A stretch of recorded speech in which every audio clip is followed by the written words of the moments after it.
You're listening to the Hope Not Nope podcast with Doc Dylan and Brandy. We empower high performers with a 3-part strategy of hope, Self-agency, goals, and proven frameworks, so that you can reach your potential and the highest quality of life. How's it going? Last week on the Hope Not Nope podcast, we talked about purpose and specifically living congruently. How were you able to practice it? How have you seen the fruits already of that secret self-care tip of really truly living purposefully?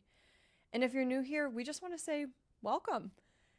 Thank you for being here. We would really love to invite you to subscribe to this podcast wherever you're listening. It really helps us to continue to get this message of hope, this strategy of hope to so many people.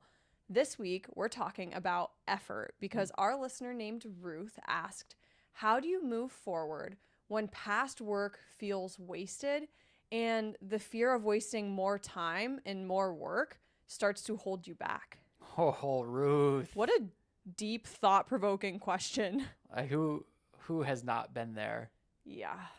Right? Of just wasted effort. And I'm going to share a different perspective on this with a few stories, and I'm sure Brain will be able to add in and you'll be able to reflect and go, oh yeah. But I look back, and I think last week we were talking a little bit about, when you are discovering your purpose and you have that environment in a safe place and you start hearing or answering like, what excites me? What do I want to do? What's the legacy I want to leave? Like, what is all of these things?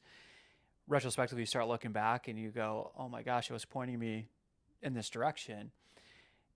I kind of have a similar thought with this concept of wasted effort, because it's very easy for me to look back at my career up to this point and how much effort has gone into things that aren't necessarily used at this point anymore, or different works that I've done at different organizations that I put all this stuff into and then just didn't come to fruition, or whatever that may be. And you can definitely get that feeling of like, wow, wasted effort. Like, I worked at a pizza shop for like halfway through my college career until I became a PT assistant and started doing that. But then as a PT assistant, come to find out I was using a lot of placebo-based treatments that I wasn't aware of at the time, that I can look back and go, man, that was wasted effort. But it wasn't wasted because every part of that I was learning from that allows me to do what I'm doing today. Whether I can look at it through a lens and say that was a good experience or that was a bad experience. No, it was an experience that helped grow me to this. So, Ruth, I get the frustration that I can feel like I've done all this stuff and the result wasn't what I was expecting. And hey, maybe it's just not late, but it's delayed. Like maybe it's coming. Maybe you got to keep going. But that frustration can be very, very, very real. Yeah. I think of the amount of time that I put into our first edition of the website. Yeah.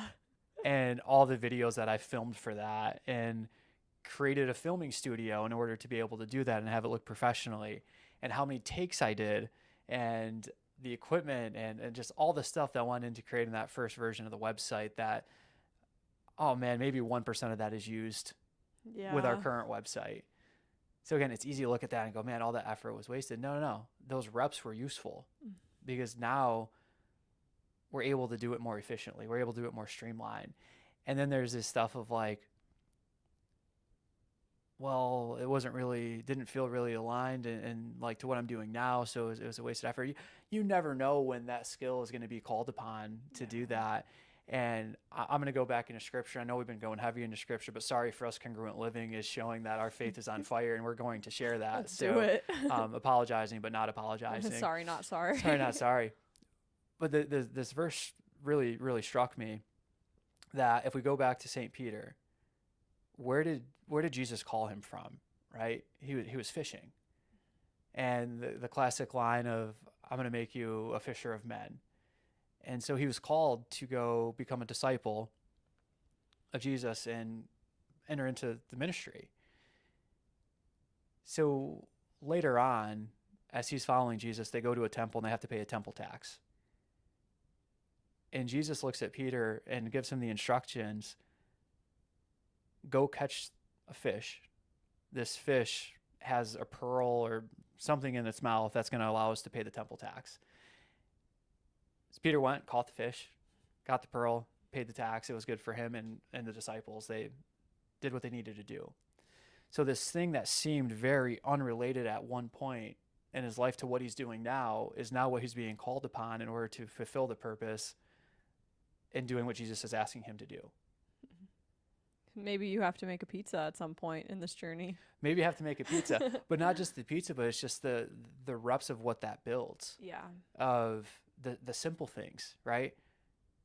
Showing up, making sure that your work is above the standard, making sure that you're setting that place up to be better for the next person that's coming in. And it's very easy in that job for me of, hey, that was a means to an end. I needed to make some money to pay rent, pay books, pay tuition. Yeah. Like, that was not my long-term desire. Although now I can make a pretty mean pizza, which is pretty cool. Yeah. And I benefit from that pizza often. Right. So in those moments, you get to decide early on with less risk, am I going to live out my values? Am I going to let my character come through? Because it's very easy in that job. And I will say I never picked up smoking, but that temptation was there all the time, because as a cook, if you smoke, you just get way more breaks. And if you're a non-smoker, like, you can't just, hey, I'm just going to go do my standing outside break for 10 minutes. But if you smoke, yeah, it's like accepted. Go ahead, go out there and smoke whenever you want to. So it's like all the time I'm like, man, do I start smoking so I can just go take a quick breather? Like, no, I don't need to do that. What I can do is double down. There's no pizzas to cook or orders to fill right now. I can go wipe stuff down. I can go do the dishes. I can go fold boxes. I can go get the prep ready. I can make this place better for that next person coming in. And that just set the pattern of development for me. And yeah, I mean, as part of Hope Not Nope, are we making pizzas and this? No, but Not the character yet. development in that is super helpful. So you never know what lessons you're going to learn. And especially now with the business of like, hey, the studio, like, we painted it.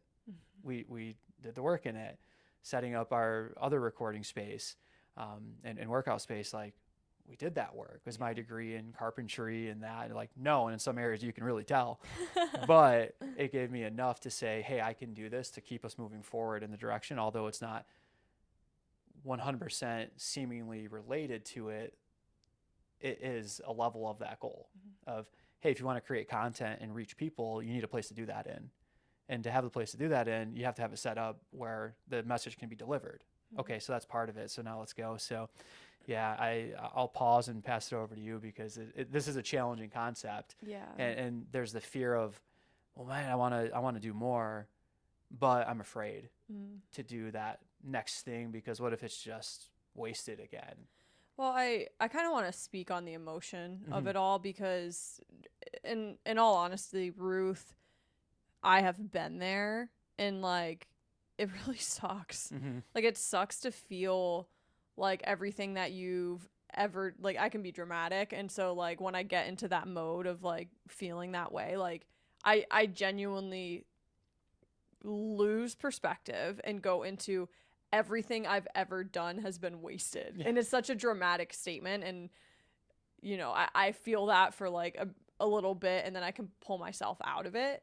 But when you're in it and you're not able to pull yourself out of that, like, very big, like, everything I have done or what I'm doing right now feels very wasted, it's really, really, really hard. And so I want to speak to that, because it is hard, and the fear to continue, and the thought that you're just going to keep going in the almost like it's a cycle. Like, I put in the effort, it doesn't have the result that I want, makes me nervous, makes me fearful, makes me not want to do it, but I do it anyway, and then it's not the result that I want. And it almost becomes this like cycle.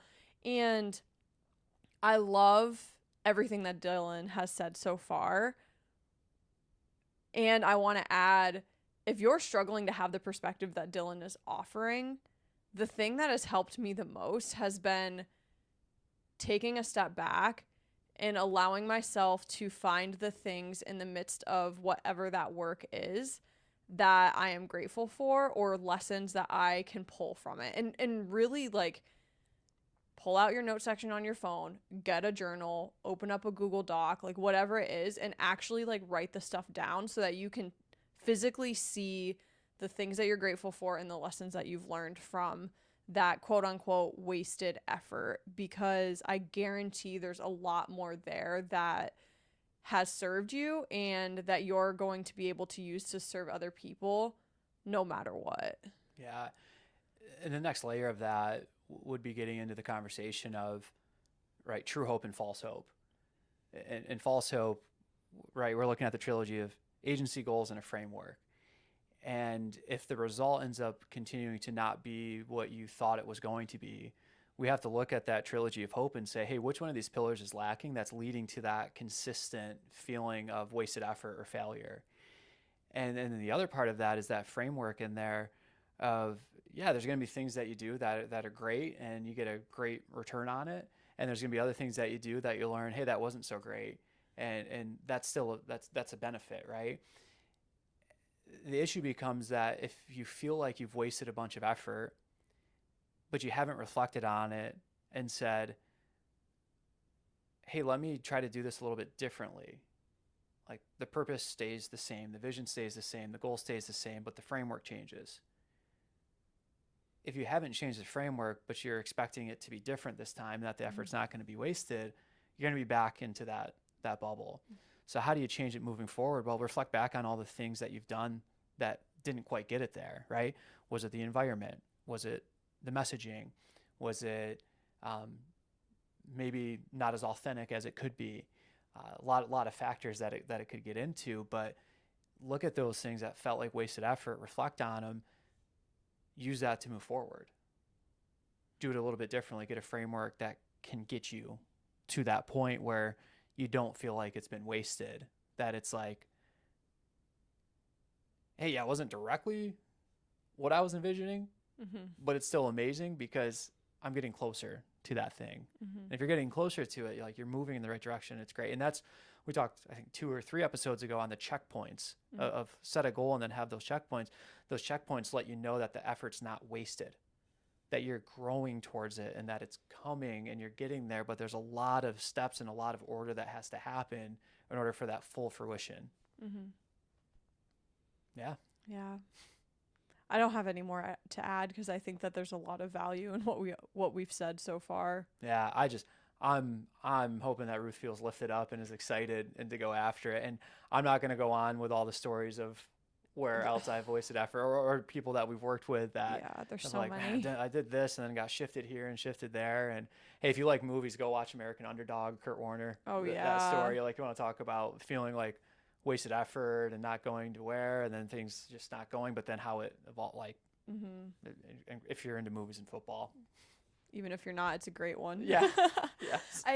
And just to kind of like wrap it up with a little bow, everything in life is a season. And sometimes when you're in a season where it feels wasted or it's struggling, and maybe it's been, I don't want to put timeline on it, but maybe it's been a couple of weeks, maybe it's been a couple of months, maybe it's even been a couple of years, and you're just like, you're in the thick of it.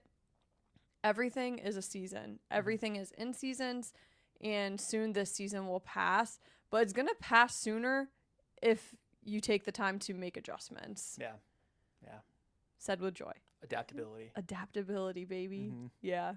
Absolutely. Hope story time? Hope story time. Yeah. I have a hope story I'm very excited to share because I think it speaks to the importance of community in the midst of different seasons of life, but also just like challenges in general. My hope story, the other day I got coffee with one of like my closest friends in the area, which is just like great. I'm so thankful that I have friends that I can go get coffee. Actually, I lie. We got smoothies, not coffee. But it was at a coffee shop, so in my head it's coffee always, and there was coffee in the smoothies, but technically it was a smoothie. Anyways, all that to say, it was awesome because in the midst of the past few months, there has been times where effort has felt very wasted.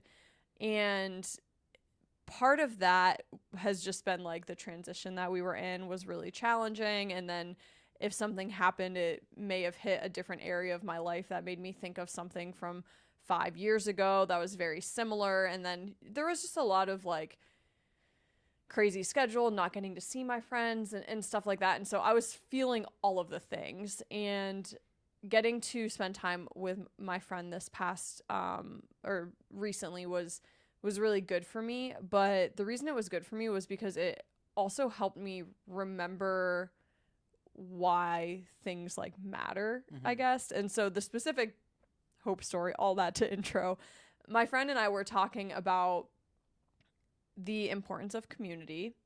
We were talking about the importance of letting things go, that you're not in control of every single thing, and that you really do have to surrender control. And remember, like, agency and control are not the same thing. Like, you can have self-agency, and you should have self-agency, but that doesn't mean that you're like having this unhealthy control over certain things of your life. So we talked about community, we talked about letting go of control, and we talked about just the importance of when you have bitterness or resentment or lack of forgiveness or anything like that in your spirit, that you cannot heal and reach your full potential and be the highest quality person that you can be, and have the highest quality of life, because those things are going to weigh you down. And those conversations came up authentically and naturally, and like that's just like what we were talking about. And I was praying about it the other day, and I was just like, oh my gosh, but that's just my life.